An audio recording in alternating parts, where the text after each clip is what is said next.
That's the Morans. That's the one that's Thelma or Louise baby. It has some Buff Orpington in it. Otherwise, kind of an olive egg. I mean, not an olive egg, but an Easter egg or mutt.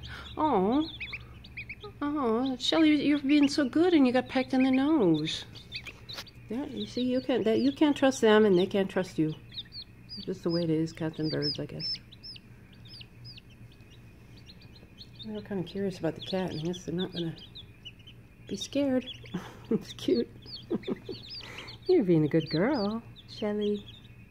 Just watching. Goodness, some of them are only like 1 day old, and already they're just very, very active. I love the little white butts on the olive eggers. Here's one right there. I like the little blonde ones too.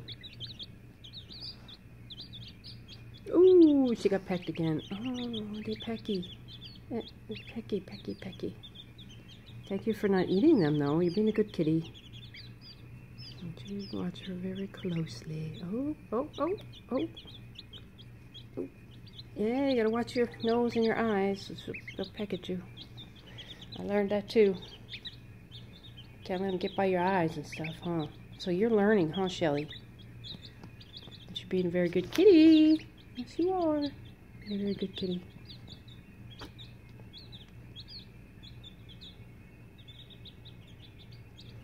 So there's 8 chicks and 1 little duckling.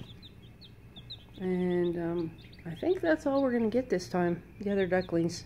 I had some eggs from the cayuga, but they didn't hatch. Just one of the mallard cross eggs hatched. That's all we got. Say bye-bye, Shelly. Bye-bye. Uh-oh, here come the chicks again. Watch your eyes. Watch your nose. Watch yourself.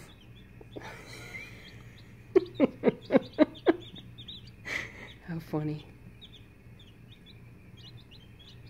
I love little baby chick sounds.